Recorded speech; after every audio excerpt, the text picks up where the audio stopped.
Welcome back to the channel. Yes, we're out at the gun range today, but this video will not involve any guns. I'm doing a little social experiment of sorts. Something happened last week that sparked an idea in my head for a video. Mainly because I want to get other people's opinion on the matter. And just get one thing out of the way first. This is the last video that this particular hat will appear in, because when I met up with Adam the other day at Dollywood, had him sign it. So I'll be getting another one, and this one will be retired, so I don't want to mess that up. So on to the subject matter of the video here. The other day at work, one of our instructors, older gentleman, had an issue with the computer. Simple issue. I went in, fixed it. Later on that day, he said, "Hey, thanks for getting that computer going." I said, "No problem." And he asked me, he said, "If I say thank you, what would your response be?" And I kind of knew where he was going with this. So I said, "You're welcome." He said, "That's right." Actually, he said, "That's right, young man." He always calls me young man, 31. Guess I'm still young. Hope so. His issue with that was that I originally said no problem. And apparently that's a generational thing. I guess it's something that millennials are doing these days. I don't know. Sometimes I'll say no worries, no problem. And I got to thinking about that. And I don't know, I guess I've said that for a while. And being the well-rounded individual I am, I've always had an interest in like history, linguistics, culture, things of that nature.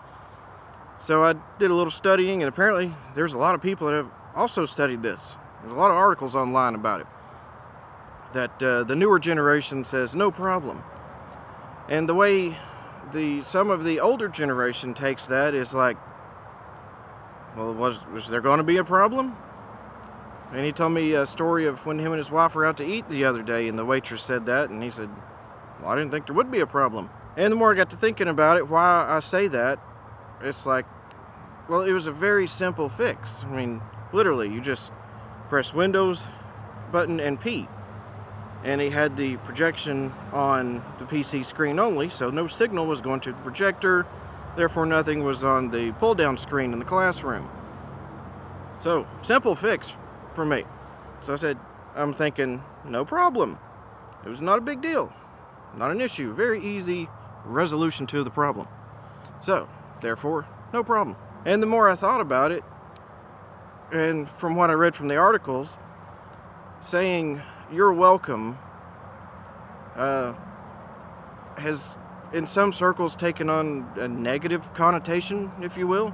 Like if you're lucky enough to have young children and have seen the movie Moana, the character voiced by Dwayne "The Rock" Johnson sings the song "You're Welcome." It's kind of I don't know, it's kind of like well, you're welcome, kind of that sort of deal. Stephen Colbert had a segment where he did that. Like I said, the more I thought about it, it's like, well, you're welcome can seem negative, it can seem a bit formal, and I don't know if it's still kind of a holdover from the 50s and generational rebellion in the 60s, where they were trying to get away from the formality. Like, oh, you're welcome. Place my napkin on my lap. Here's a fork on the left, soup spoon on the right. I don't know if that's correct or not, but... So what's your opinion on the matter? Is saying no problem extremely insulting? Is saying you're welcome far too formal? Or are you like me and you just truly don't give a crap?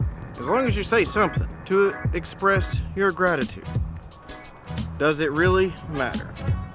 Thanks for watching, and stay tuned for the next time I get philosophical.